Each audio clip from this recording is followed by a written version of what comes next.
I'd like to start by thanking the World Within Foundation for gathering us today at the Millennium Gates Museum and the National Monument Foundation for hosting and opening this, their home, to us.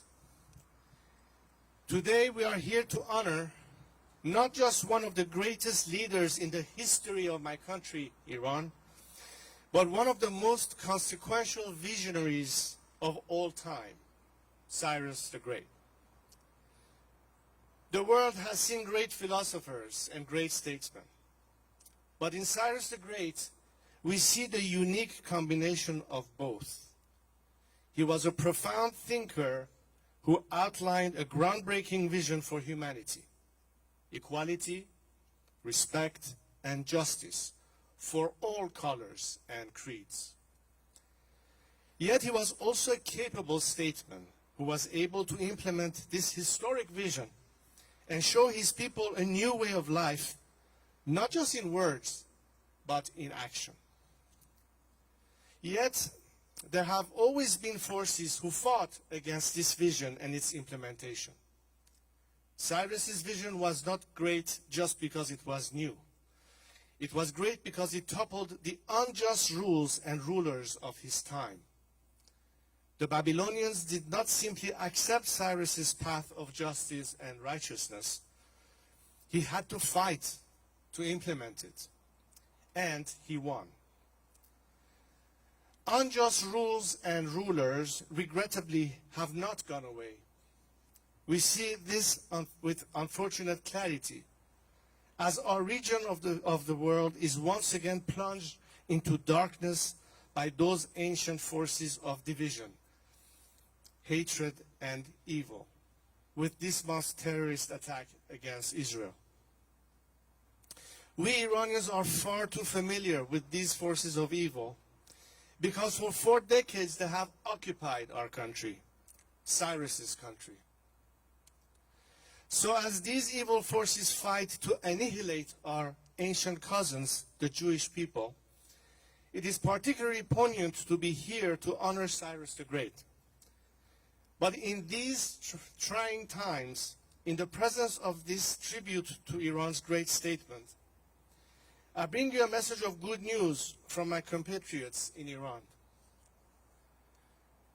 During the 2,500-year celebration of Iranian civilization, at the seat of our historic empire in Persepolis, when Cyrus the Great's tomb lays, my late father called out to Cyrus in front of dozens of world leaders and nations, saying, "Cyrus, sleep in peace, for we are awake." As in many things, my father was a man ahead of his time, and we were forced to face a black page in the history of our nation under the Islamic Republic. But today, his words ring more true than ever, because today, the youth of Iran are undeniably awake. Not only are they awake, but inspired by their forefathers, Cyrus the Great, they are fighting to reclaim our country from the forces of darkness and rebuild it with his vision. Indeed, it was 7 years ago on this very day, Cyrus the Great's day, that Iranians set their sights on Pasargad, the same location where my father delivered that speech. In the process, they set our country on a path to liberation and renaissance. The Islamic Republic, fearful of our youth's connections with their ancient inheritance and its power to inspire them to rise up against their tyrannical dictatorship, blocked the roads to Cyrus's tomb. Undeterred, some broke through the roadblocks. Others carried on foot. When they reached the barriers around the tomb, guarded by regime security forces, they forced their way over the blockades, facing violent beatings as they did.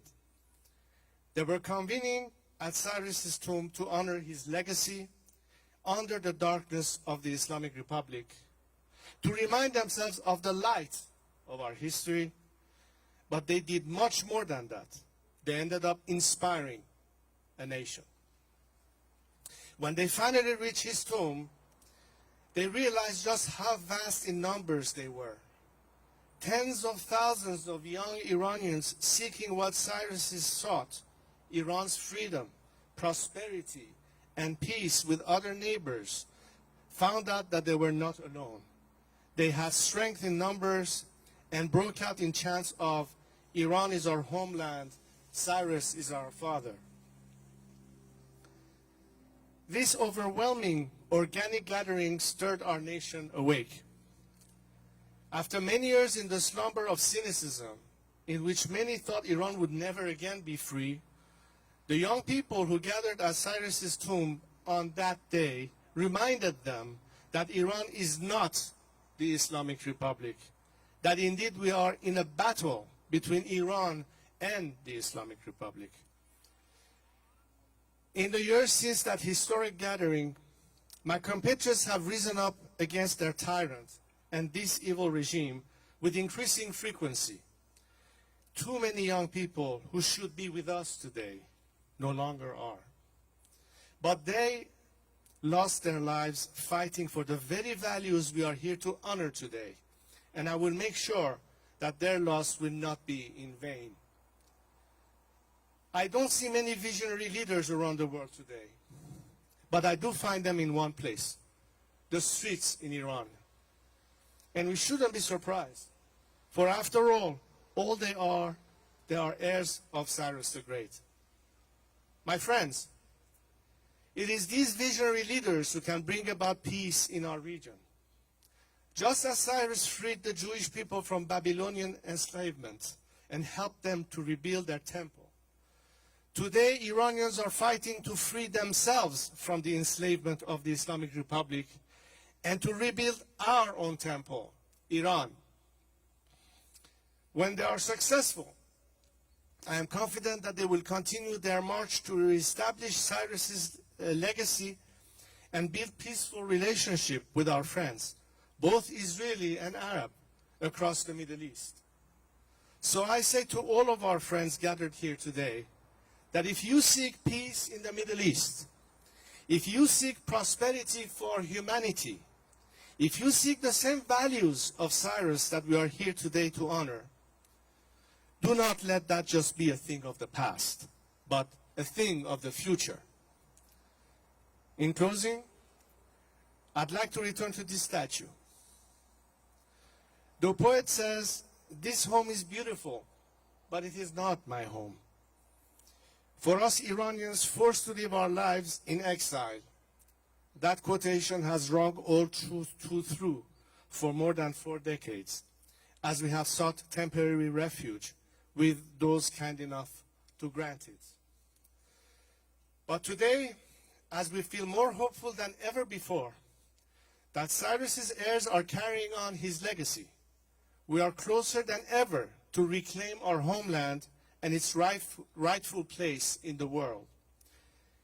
In the meantime, however, thanks to the generosity of the World Within Foundation and the hospitality of the Millennium Gate Museum and the National Monuments Foundation, we Iranians now have a small piece of home here in Atlanta.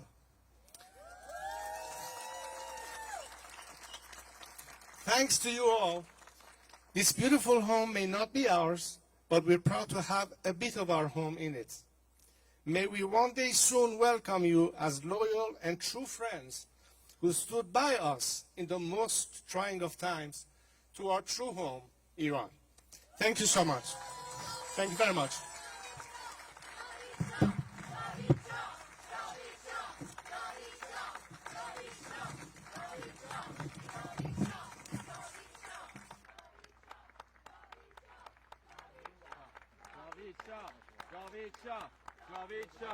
جاوید شاه